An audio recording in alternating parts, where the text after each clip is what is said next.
አሁን ክረምት የሚገባ ነው። ምን ውስጥ ገብቼስ ልከርም ነው። በላይ ደስ ብሎኛል ወላሂ። አዎ ያው ትናንትና ሆዴን ያሞኝ ነበር። አሁን ለቀቀኝ። እንዴ ምን ነው አላህ ባኔ ደስ ብሎኝ ሰላሳይ ልገለኝ ነው እንዴ? ሰላም ጤና ይስጥልኝ። አልቡኮ ሚዲያ ቤተሰቦች እንደምን አላችሁ? ዚያራ የተሰኘው መሰናዶ ጀምሯል። የዛሬው የዚያራ መሰናዶ ትኩረቱን የሚያደርገው ለረጅም ዘመናት በዝናብና ፀሐይ በብርድና አቧራ ሲቸገሩ በኖሩ አዛውንት ሕይወት ዙሪያ ያጠነጥናል። እስከ ፕሮግራሙ ፍጻሜ አብራችሁን ቆዩ። በቅድሚያ ቪዲዮውን ላይክ በማድረግ ለቤቱ አዲስ የሆናችሁ ቻናሉን ሰብስክራይብ አድርጉ።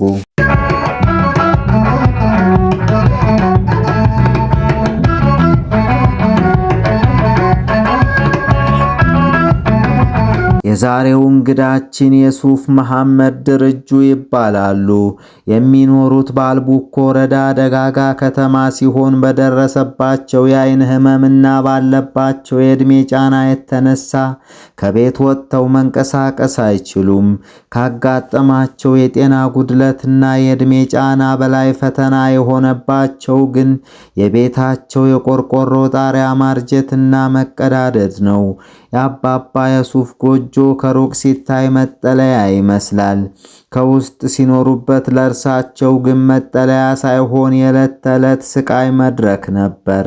ዕድሜ ጠገብ የሆነውና በዝገት የተበላው የቆርቆሮ ጣሪያው እዚህም እዚያም ተቀዳዶና ተበሳስቶ በመቆሙ አዛውንቱን ከተፈጥሮ ቁጣ ሊጠብቃቸው አልቻለም። በተለይ የክረምቱ ወቅት ለአባባ የሱፍ የጭንቀትና የፍርሃት ዘመን ነበር። ሰማዩ መብረቅ አብርቆ መዝነብ ሲጀምር በቤቱ ውስጥ ሰላም ይጠፋል። ከተቀዳደደው ቆርቆሮ የሚፈሰው ቀዝቃዛ የዝናብ ውሃ መሬቱን ሲያጥለቀልቀው ሌሊቱን ሙሉ ፕላስቲክ ለብሰው ተቆራምደው ቁጭ ብለው ያድራሉ። ነገሩ ሲጠናባቸው ደግሞ ከቤት ውስጥ ውሃው እንዲወጣ ቦይ እስከ መቅደድ ደርሰዋል። መኝታ ያለኝ ወንድ ልጅ የለኝ። በሁሉ ነገር የተቸገርኩ ነኝ። እንጀራውን ታስወጡኝ አይታይም።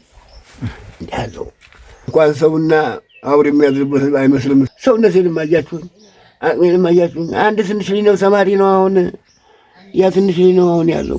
ምን ታድጋለሁ? አሁን እሷ በስራ ዘመቻ ይሏታል፣ በምኑም ይሏታል፣ በምን ይሏታል። እሷ በወንድም በሴቱም ተቀም በኋላ አመጣሪ ጉልበቴን ሳልበላት። አሁን ክረምት የሚገባ ነው። እምን ውስጥ ገብቼስ ልከርም ነው። በተበሳሳው ቆርቆሮ የሚገባው ነፋስና ቅዝቃዜ የደከማ አካላቸውንና አጥንታቸውን ያቆራምዳቸው ነበር። በዚህም የተነሳ ዝናብ ሲመጣ የምገባበት ይጠፋኛል። ባለቤቴ ዕቃዎቹ እንዳይበሰብሱ በማሰሮና በባልዲ ጠብታውን ለመከላከል ስትደክም ታድራለች። በእርጅና ዕድሜ ከዝናብ ጋር መታገል አቅቶኝ ነበር በማለት ያንን መራራ ጊዜ ያስታውሱታል። ያ አሮጌና የተቀዳደደ የቆርቆሮ ጣሪያ የአንድን አረጋዊ ክብርና ጤና የቀማ የረጅም ዘመን ስቃይ ተምሳሌት ነበር።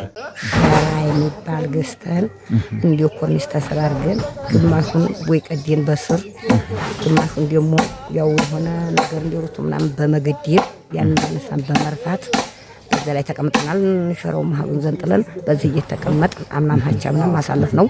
አንዲት አጋጣሚ ግን የአባባ የሱፍን የዕድሜ ልክ ስቃይ ወዲያ ብላ ራቀችው።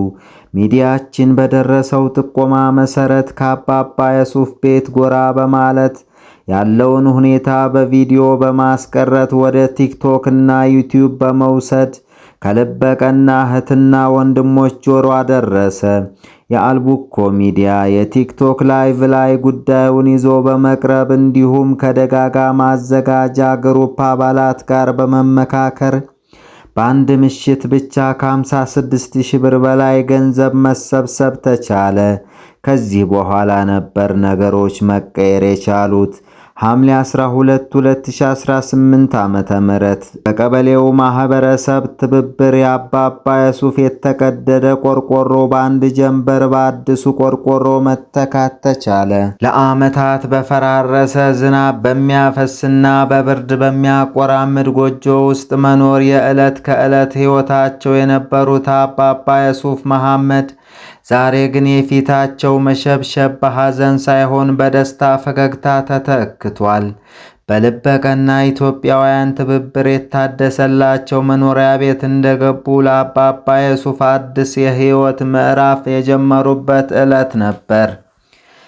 በደረሰባቸው የዓይን ህመምና ባለባቸው የዕድሜ ጫና የታደሰውን ቤታቸውን ለማየት ባይታደሉም የተደረገውን ነገር በሙሉ ከባለቤታቸው በተነገራቸው ጊዜ የደስታ ሲቃ የተናነቃቸው ያደረጉት ምርቃትና የገለጹት ምስጋና ልብን የሚነካ ነበር። ልጆችንም አሜን ወዲህ እንደ ልጆችና አሜን ባልተቤትም ደህና አባትም ደህና እናትም ደህና ረጅማት ላይኛው ቤት የምትደርሳለህ አድርገው ስምህ እንደው ድምፅ የሚሰማልህ አድርገው። እኔ ብቻ አይደለሁም ለቤቱ መሰራት ምክንያት ሆንኩ እንጂ ይሄንን ቤት እንዲሰራ እንደው እማታቋቸውም እማያቋችሁም ጭምር ናቸው። እንደው ለሊላህ ብለው ያለውን ቪዲዮ ባለፈው አንቱ ጋር ያወራነውን ነገር ካደረስኳቸው በኋላ ያን አይተው አዝነው የተቻላቸውን ርብርብ አደረጉ። አማን አላህ አድርጋቸው። እንዳው ለደካማ ነዚህ እንደናረጋልና እንደው ሀያታቸውን እንደው ምናምን እንደው ምናምንም አይነካቸው እንደው በሄዱበት ታራ እንደው ሁሉም እንደው አማን አላህ አድርገው አጀርም ያገኙ አላህ አድርገው። ሁሉንም አማን አላህ አድርግልኝ ሁሉንም። ተመልካቾቻችን እንደምታዩት ነው ስሜታቸውን። አባታችን እጅግ ደስ ብሏቸዋል። ደስ ብሎኛል። ደስ አላህ አድርጋቸው አቦ ደስ አላህ አድርጋቸው። ለመኝታ ያለኝ ብዱ ውጤታማ ሆነው ለምታዩቸው ናቸው። ያለው ችግር በእውነት እኔ ለመጀመሪያ ጊዜ እንደመጣሁኝ ሳየው በጣም ነው ያዘንኩት። ቤት ነው የምታድሩት ማለት ያስቸግራል። ውጭ ነው የቤቱ ነው ውጭ የማደር ያክል ነው። ጨረቃውም ኮኮቡም ፀሐዩም ቤት ውስጥ ነው ይታያልና አሁን ደግሞ አልহামዱሊላህ ይሄ ክረምት ደስ ብሎ የምታሳልፉበት ጊዜ ስለሆነ እኛም ደስ ብሎናል። ከምንም በላይ ደስ ብሎኛል ወላሂ። አዎ ትናንትና ወዲና ሞይ ነበር አሁን ለቀቀኝ። ምን ነው አላህ ባኔ ደስ ብሎኝ ሰላሳይ ንገለለው እንዴ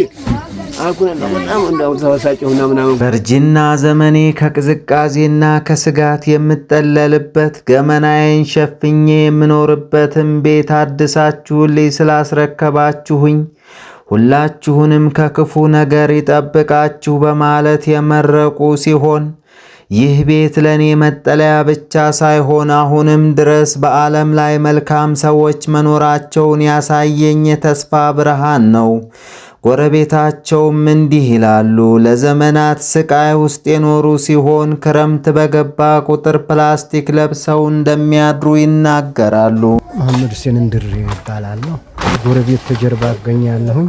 አኗኗራቸው እንዴት ነበር? ቤቱ እንደው አኗኗራቸው ምን ለሊት መኝታ ያላቸው ለሊት ልተኝበት የለም። ያው ተላይ ከእንትን ካርቶንና እንትን ለብሰው ነው የሚያድሩ። ፕላስቲክ ለብሰው ነው የሚያድሩ እና ስለዚህ ይሄን